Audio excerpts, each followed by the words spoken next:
ఉత్తరాంధ్ర ప్రజల దశాబ్దాల కళ నెరవేరబోతోంది. విశాఖపట్నం సమీపంలోని భోగాపురంలో నిర్మించిన అల్లూరి సీతారామరాజు అంతర్జాతీయ విమానాశ్రయం ప్రారంభానికి ముహూర్తం ఖరారైంది.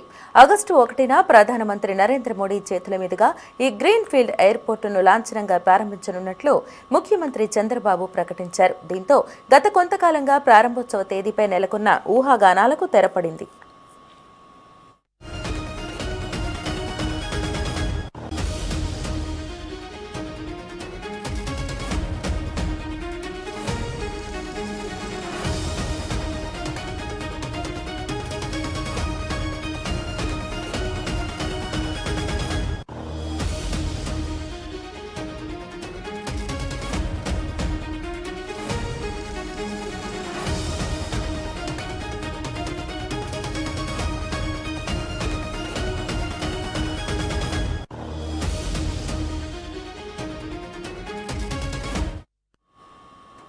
విమానాశ్రయ నిర్మాణ పనుల పురోగతిపై ఉన్నతాధికారులతో సమీక్ష నిర్వహించిన చంద్రబాబు ఈ కీలక ప్రకటన చేశారు.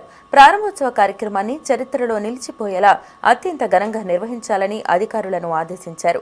భోగాపురం విమానాశ్రయం ఉత్తరాంధ్ర అభివృద్ధిలో ఒక చారిత్రక మైలురాయిగా నిలుస్తుందని ఆయన ధీమా వ్యక్తం చేశారు. ఈ ప్రాంతంలోని పర్యాటకం, పోర్టులు, జాతీయ రహదారులు, పారిశ్రామిక ప్రగతితో కలిసి ఈ ఎయిర్పోర్టు ఉత్తరాంధ్రను అన్స్టాపబుల్ శక్తిగా మారుస్తుందని ఆయన పేర్కొన్నారు.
ఉత్తరాంధ్ర ప్రజల దశాబ్దాల కళ నెరవేరబోతోంది. విశాఖపట్నం సమీపంలోని భోగాపురంలో నిర్మించిన అల్లూరి సీతారామరాజు అంతర్జాతీయ విమానాశ్రయం ప్రారంభానికి ముహూర్తం ఖరారైంది.